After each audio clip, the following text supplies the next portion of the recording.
Sėsk, labas. Taip. Labas. Taip. Gulk. Gulk. Taip. Taip. Šaunuolis. Greta. Taip. Labiau šiandien šokinėjai. Dorai, pas mane. Greta. Taip. Ieškok. Ieškok. Ieškok. Ieškok. Taip. Šaunuolis.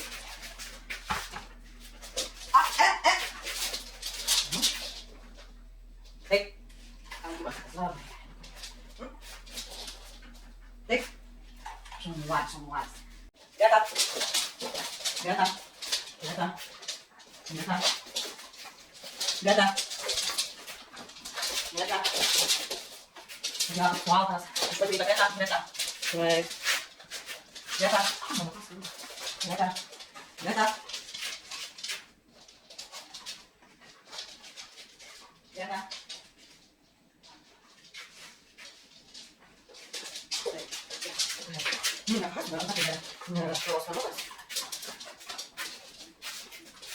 Yes.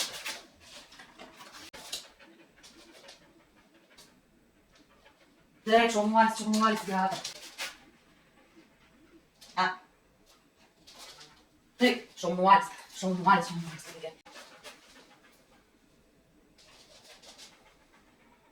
Taip, šaunuolis. Taip, savo pasveikai, jeigu esi magas, taip. Taip. Vieta.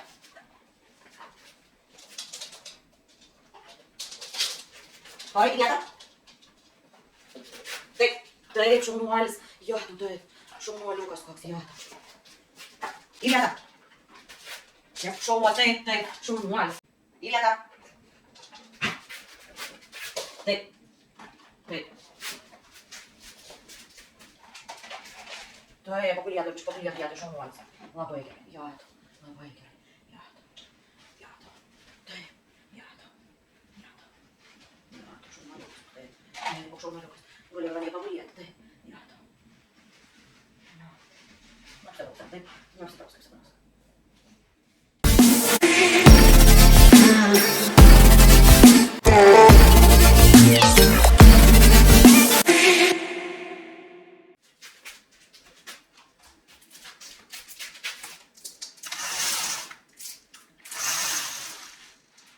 Nu ką, labas rytas. Sveikinuosi su jumis jau nežinau kelintą dieną, bet pirmadienis, man atrodo, šiandien yra ir iš tikrųjų pradėjau savo dienelę nuo šuns dresūros ir iš anksčiau kiekvieną dieną pradėdavo savo dieną mano vyras nuo šito reikalo, pusryčius visą laiką sumaitinam jam dresūros metu, tam, kad šuniukas mokytųsi. Tai va, o kadangi mano vyras dabar pradėjo dirbti naujam darbe, tai ir jis dirba labai nuo ankstaus ryto, o aš turiu rytus laisvus, tai dabar šitą stafetę perėmiau aš, o vakarienę jau maitins dresiruodamas mano vyras. Nes šiuo metu pagal instrukcijas mūsų mokytojo mes jam neduodam į bliūdelį maisto, nededam, o maitinam iš rankos, būtent atliekant tam tikrų pratimų metu, tai bandom savo šuniuką išauklėti. Tai va, tai kaip sakant, dabar jam yra 8 mėnesiai mūsų toriukui, jau nemažas, iš tikrųjų gana protingas. Tik tais jau bado akim po nakties jau labai sunku žiūri jį suvaldyti, bet vis tiek šaunuolis, dauguma komandų jau atskiria, ypatingai dresūros metu iš tikrųjų, kai einam į pamoką, tai ten labai greitai pagauna visas jiems duodamos užduotis, labai greitai mokosi iš tikrųjų, tai va. Nu ką, o dabar išleidau šuniuką pasilakstyti į lauką savo reikaliukų. ir truputėlį šviežio oro, o aš einu daryti pusryčius. Tai va. Ką dar valgysiu, nežinau, einu tikrinti šaldytuve, nes vakar pasidarėme didelį shoppingą, tai žiūrėsime, kas čia mums gausis. Tai sveikinuosi dabar jau iš savo virtuvės ir sugalvojau, ką darysiu pusryčiams. Tai turiu biškį braškyčių, peanut butter, rice cakes ir turiu pasukų varškytės. Visai neseniai pabandžiau darbe, mano bendradarbė pavaišino, tai labai patiko. Aš paprastos varškės valgyti negaliu, nes netoleruoju laktozės, tai šita varškytė yra be laktozės. Ir šiaip labai skani, tai nusipirkau keletą rūšių, tai pažiūrėsiu, kaip man seksis.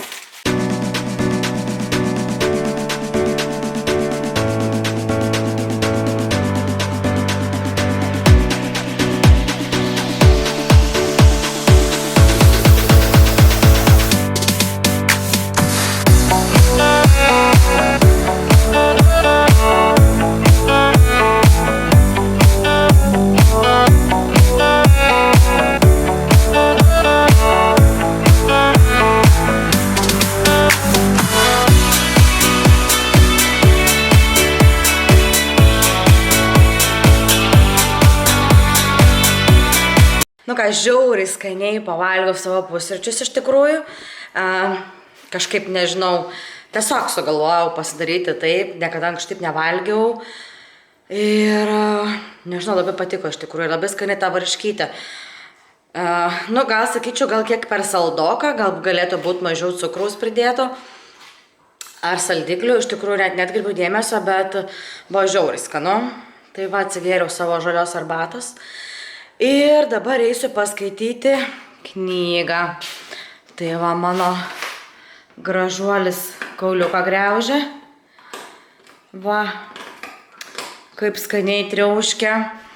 Tai va, gal kažkam nelabai patiks idėja apie narvą, kad mes turim, bet iš tikrųjų iš pradžių ir aš buvau skeptiška, bet labai daug kitų atsiliepimų pasiskaičiau ir pasikalbėjau su iš tikrųjų nemažai žmonių apie tą dalyką ir priėmėm sprendimą, kad reikia, ypač po to, kai jisai nuvertė kalėdų eglę vienas namie paliktas, kai buvau darbe. Ir realiai ta eglė nukrito, 2 metrų eglė, jis dar buvo papis, iš vis mažiukas ten 3 mėnesiai ir ta eglė nukrito, sudužo visi žaisliukai, šipulius tiesiog.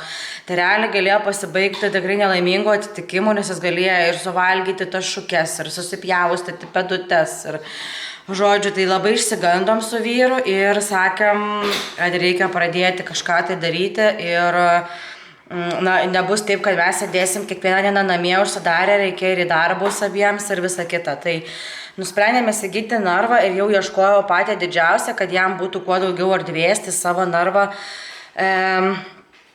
savo šuniui narvą mes radom Senukose, realiai didžiausias, kokį tik įmanoma ras. Iš tikrųjų tikrai labai didelis jisai, erdvės jam pilnai užtenka ir atsistoti, ir atsisėsti, ir gulėti, ir pavaikščioti.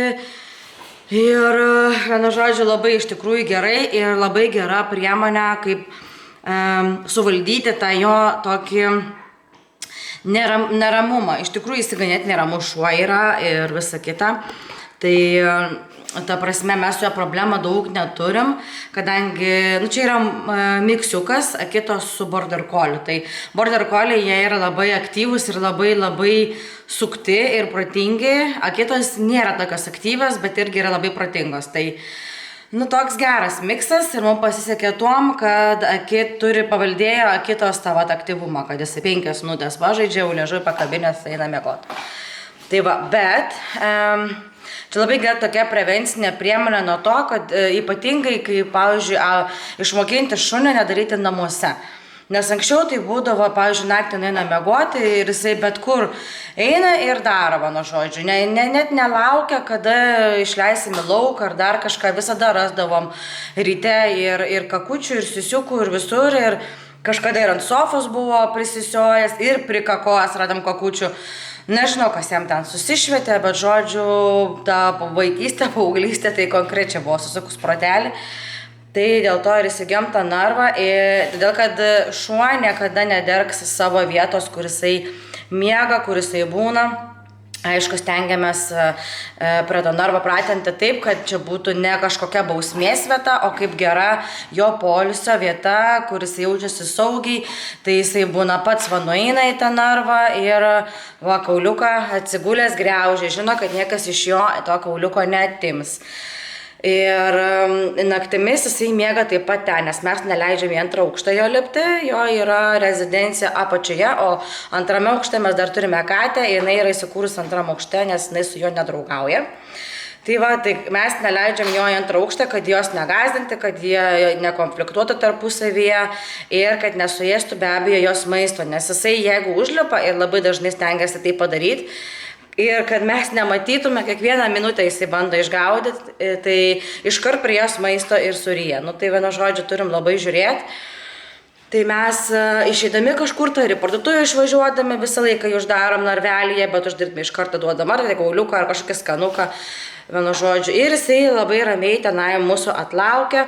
Nuo pat tada, kada jisai buvo pirmą kartą į narve uždarytas, nebuvo jokių problemų ir nei kartą nepridarė nei į narvą, nei į kažkur, tai jokių problemų mes neturim. Jisai išmoko sulaikyti, išmoko išbūti, kada išmoko tą rutiną, kada išleidžiam, kada parsivedam, mano žodžiu, pats pasiprašo dabar ir į lauką, aišku, mes kada būnam namie, jis visada būna laisviai.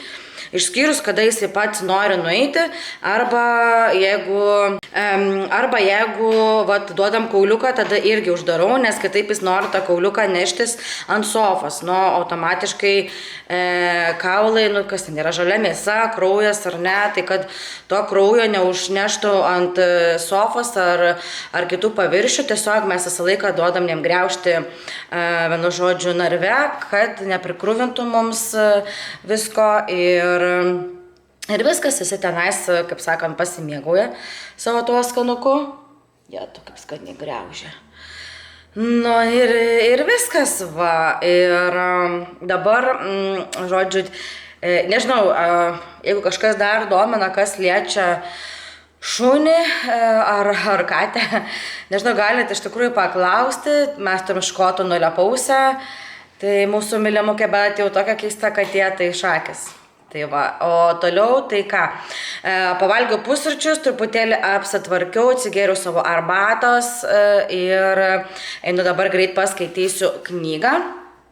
Ir kai paskaitysiu knygą, gal reikės dar biškelį pasitvarkyti ir jaučiu eisiu daryti pietukus. Tai šiandieną kepsiu kalakutieną. Tai va, dar nesugalvojau kaip, bet žiūrėsiu. Tai va. Gerai, keliauju ir susitiksim kitame epizode.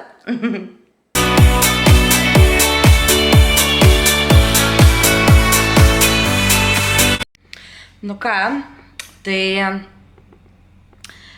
paskaičiaus knygą, aišku, žadėjau biškį truputį pasitvarkyti ir tada keliau daryti valgyti, bet pamačiau, kad mano kalakutiena dar neatitirpo, tai teko greitai kažką tai pasidaryti kito, greitai pavalgiau ir žodžiu, džiaugiuosi, kad pagaliau radau laiko irgi pasijungti truputėlį kompą, pailsėti ir prisiminti savo kitą tokią blogerę, kurią stebiu YouTube'ai ir pasižiūrėti šiek tiek jos filmukų. Aš ją pradėjau jau praeitais metais, ją radus buvau, pradėjau žiūrėti ir iš tikrųjų atsisakau nuo pat pirmo video ir labai norėjau peržiūrėti jos tą priešistorę ir visą kitą, tai realiai va taip pat nuo praeitų metų vis bandau peržiūrėti jos visus video iki dabar. Dabar jinai yra labai pasikeitusi, kiek aš matau ją Instagram'e, tai yra wow, ta prasme. Ir iš tikrųjų jinai per tą savo užsispyrimą labai daug pasiekė. Kažkoks, nežinau, toks inspiration jinai man yra. Ir irgi bendravardė. Tai tiesiog labai seniai jau nebežiūrėjau jos video, nes pastaruoju metu visiškai neturėjau laiko. dirbau per kelis darbus ir, kaip jau minėjau, buvo ir tas užtemimas biški turbūt toks, ir kur tikrai nesinorėjo nieko žiūrėti iš vis. Vienu žodžiu, ir tai šiais metais dabar bandau surasti daugiau laiko truputį ir savo, ir atsipalaiduoti, ir kažką pažiūrėti. Paskutiniu metu, kai pradėjau dirbti naujam darbe, tai mano darbas yra toks pusiau naktinis, tai pradedu 4 dienos ir baigiu 1 nakties, tai realiai aš nematau nei televizoriaus, nei Facebooką, nei Instagramą neturėjau laiko, nes dar derinau su prieš tai darbuku, tai 2 frontais. Tai dabar antrą darbą pabiškai atsisakinėjau ir atsiranda po truputėlį daugiau laiko. Tai va, tai dabar džiaugiuosi, kad galėjau skirti truputėlį laiko peržiūrėti keletą jos video. Ir ir neužilgo eisiu dirbti. Kuo labai noriu pasidžiaugti, tai šiandieną pagaliau pasirašiau sutartį dėl mokslų, tai beveik oficialiai jau esu kaip ir studentė ir nuo rugsėjo eisiu mokytis į SMK. Tai žiauriai džiaugiuosi. Ilgą laiką negalėjau apsispręsti, ką aš noriu studijuoti, buvo visokių minčių ir visa kita. Tai tų tokių svarstymų neslėpsiu, teko apsilankyti ir pas būrėją netgi šių metų pradžioje, kad padėtų man apsispręsti, nes buvau visiškai pasiklydusi, kad norėjau mokytis tai tikrai, bet niekaip negalėjau apsispręsti, ką aš noriu. Tai buvo labai sudėtinga ir dėl to šventos ramybės nusprendžiau, kad turiu eiti, nes kažkada, kai pas ją buvau nuėjus, tai prieš keletą metų, jinai man išbūrė mano vyrą ir labai daug dalykų teisingai pasakė, ir apie mane, ir apie mano ateitį, ir beveik viskas praktiškai išsipildė. Tai aš labai kažkaip tai džiaugiausi, kad aš buvau ją atradusi ir tai buvo momentas, kada turėjau vėl nueiti. Tai va. Tai jinai man pasakė, kurią kryptim eiti, aš pati buvau jau kaip ir nusprendusi, bet negalėjau atsirinkti gal teisingai, per to tos pasimetimas buvo, spaudimas iš kitos pusės, iš kitų ir visa kita. Tai tiesiog nuėjau dėl šitos ramybės ir iki galo sužinojau. Ir paskui, kai pradėjau dirbti naujam darbe, vėl biškį tokių atsirado pasvarstymų, gal kitką studijuoti, paskui ten studijuoti, ką buvau sugalvojus, bet vis dėlto apsisprendžiau, kad reikia nustoti blaškytis ir laikytis to plano, kurį jau buvau susidėliojusi ir kas iš tikrųjų mane traukė. Tai mano žodžiu, tai labai džiaugiuosi. Praeitais metais jau pradėjau žengti žingsnį link to, ten visur užsiregistravau, kur reikia, susimokėjau registracijos mokestį, o šiandieną jau padėjau elektroninį parašą ant sutarties. Tai žodžiu, nuo rugsėjo esu jau studentė. Ir labai dėl to džiaugiuosi, atėjo tokia vidinė ramybė, kad atrodo jau žengiu tą linkme, kur norisi, ir labai džiaugiuosi dėl to. Labai laukiu vyro grįžtant iš darbo, įdomu kaip jam sekėsi, šiandien buvo jam tokia kaip ir 1 diena oficiali, tai labai įdomu kaip sekėsi, tai su juo turėsiu galimybę pabendrauti tik tais vakare, 9 val. Vakaro, kada bus mano pietų pertrauka. Nu ką, lėkiu žiūrėti.